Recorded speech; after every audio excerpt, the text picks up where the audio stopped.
भगवान श्री राम के पराक्रम से कौन परिचित नहीं है। त्रेता युग में श्री हरि विष्णु ने धर्म की स्थापना के लिए प्रभु श्री राम के अवतार में कई महाशक्तिशाली अस्त्रों का संहार किया। लेकिन दोस्तों, क्या आप जानते हैं कि एक समय ऐसा भी आया जब श्री राम को अपने आराध्य देवों के देव महादेव से युद्ध करना पड़ा।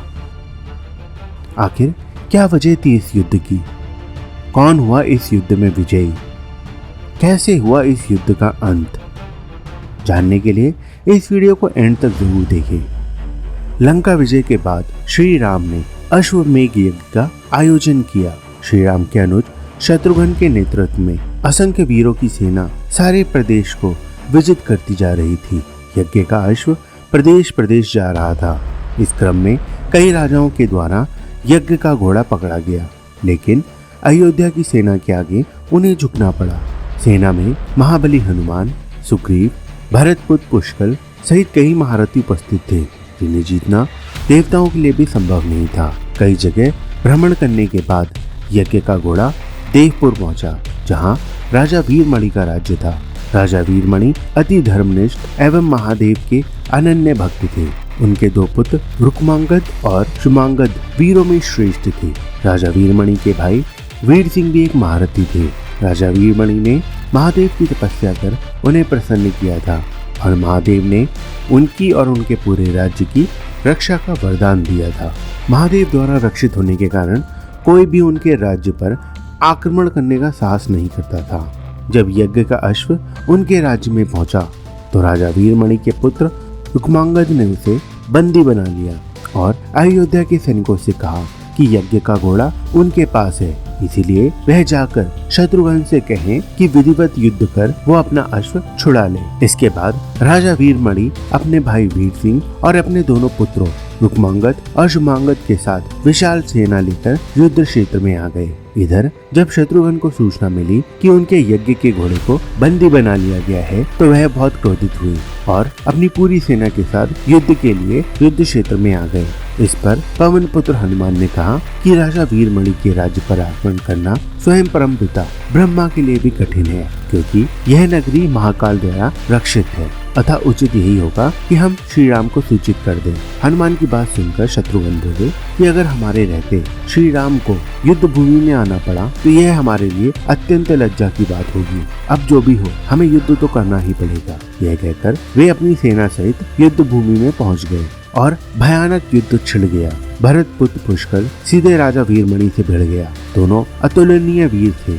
वे दोनों तरह तरह के शस्त्रों का प्रयोग करते हुए युद्ध करने लगे। हनुमान राजा वीरमणि के भाई महापराक्रमी वीर सिंह से युद्ध करने लगे। रुक्मांगद और शुमांगद ने शत्रुघ्न पर धावा बोल दिया। पुष्कल और वीरमणि में घमासान युद्ध हुआ और अंत में पुष्कल ने वीरमणि पर 8 नाराज बाणों से वार किया, जिससे राजा वीरमणि मूर्छित होकर अपने रथ से गिर पड़े। वहीं वीर सिंह ने हनुमान पर कई अस्त्रों का प्रयोग किया, लेकिन उन्हें कोई क्षति न पहुंचा सके। हनुमान ने एक विकट पेड़ से वीर सिंह पर वार किया, इससे वीर सिंह भी मूर्छित हो गए।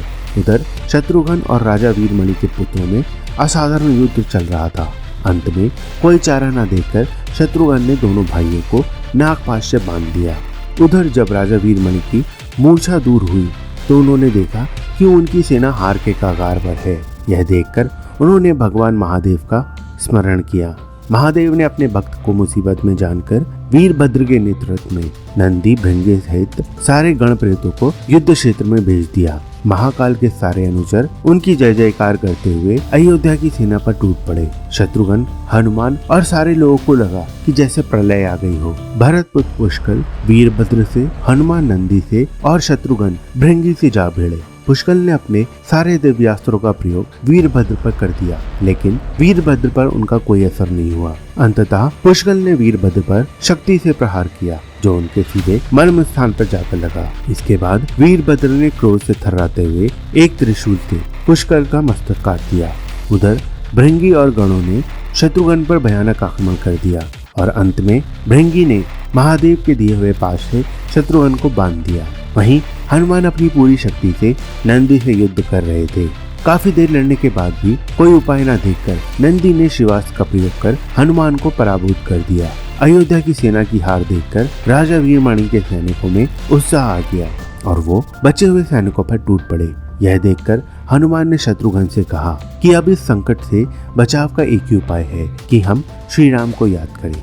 यह सुनते ही सारे सैनिक शत्रुघ्न और हनुमान श्री राम का स्मरण करने लगे। अपने भक्तों की पुकार सुनकर श्री राम तत्काल ही लक्ष्मण और भरत के साथ वहां आ गए। अपने प्रभु को आया देख सभी हर्षित हो गए और सबको यह विश्वास हो गया कि अब हमारी विजय निश्चित है। श्री राम के आने से पूरी सेना में प्राण का संचार हो गया। श्री राम ने सबसे पहले शत्रुघ्न को मुक्त कराया और लक्ष्मण ने हनुमान को मुक्त करा दिया। भरत पुत्र पुष्कल के मृत शरीर को देखकर श्री राम ने क्रोध में आकर वीरभद्र से कहा कि तुमने जिस प्रकार पुष्कल का वध किया है अब उसी प्रकार अपने जीवन का भी अंत समझो। ऐसा कहते हुए श्री राम ने सारी सेना के साथ शिवगणों पे धावा बोल दिया। उन्होंने महर्षि विश्वामित्र द्वारा प्रदान किए दिव्यास्त्रों से वीरभद्र और नंदी सहित सारी सेना को विदीर्ण कर दिया। श्री राम के प्रताप से पार न पाते हुए सारे गणों ने एक स्वर में महादेव का आह्वान किया। जब महादेव ने देखा कि उनकी सेना संकट में है तो वह स्वयं युद्ध क्षेत्र में आ गए। जैसे ही महाकाल ने युद्ध क्षेत्र में प्रवेश किया तो उनके तेज से श्री राम की सारी सेना मूर्छित हो गई।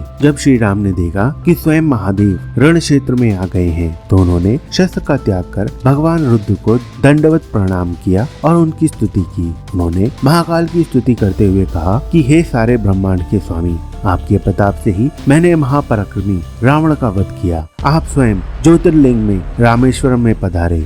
हमारा जो भी बल है वो आपके ही आशीर्वाद के फल स्वरूप है। ये जो अश्वमेघ यज्ञ किया है वो भी आपकी इच्छा से ही हो रहा है, इसीलिए हम पर कृपा करें और इस युद्ध का अंत करें।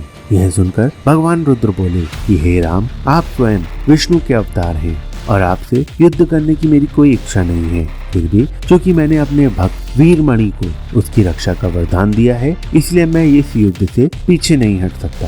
अंततः संकोच छोड़कर आप युद्ध करें। श्री राम ने महाकाल की आज्ञा मानकर युद्ध करना शुरू किया। दोनों में महान युद्ध छिड़ गया। श्री राम ने अपने सारे दिव्यास्त्र का प्रयोग महाकाल पर कर दिया पर उन्हें संतुष्ट नहीं कर सके। अंत में उन्होंने पशुपतास्त्र का संधान किया और भगवान शिव से बोले कि हे प्रभु, आपने ही मुझे ये वरदान दिया है कि आपके द्वारा प्रदत्त इस अस्त्र से त्रिलोक में कोई भी पराजित हुए बिना नहीं रह सकता। इसलिए हे महादेव, आपकी ही आज्ञा और इच्छा से मैं इसका प्रयोग आप पर ही करता हूँ। ये कहते हुए श्री राम ने वो महान दिव्यास्त्र भगवान शिव पर चला दिया जो सीधा महादेव के हृदय स्थल में समा गया और भगवान शिव इससे संतुष्ट हो गए। उन्होंने प्रसन्नता पूर्वक श्री राम से कहा कि आपने युद्ध में मुझे संतुष्ट किया है, इसलिए जो इच्छा हो वर मांग ले। इस पर श्री राम ने कहा, हे भगवान, इस युद्ध क्षेत्र में भ्राता भरत के पुत्र पुष्कल सहित असंख्य योद्धा वीर गति को प्राप्त हुए हैं, कृपया उन्हें जीवन दान दीजिए। महादेव ने मुस्कुराते हुए तथास्तु कहा और पुष्कल समेत दोनों सेनाओं के सारे योद्धाओं को जीवित कर दिया। इसके बाद उनकी आज्ञा से राजा वीरमणि ने यज्ञ का घोड़ा श्री राम को लौटा दिया और इस तरह इस युद्ध का अंत हुआ। तो दोस्तों, आज के लिए बस इतना ही। अगर आपको ये वीडियो पसंद आया तो इस वीडियो को लाइक जरूर करें। हम फिर हाजिर होंगे एक और दिलचस्प वीडियो के साथ। तब तक के लिए स्टे सेफ। नमस्कार।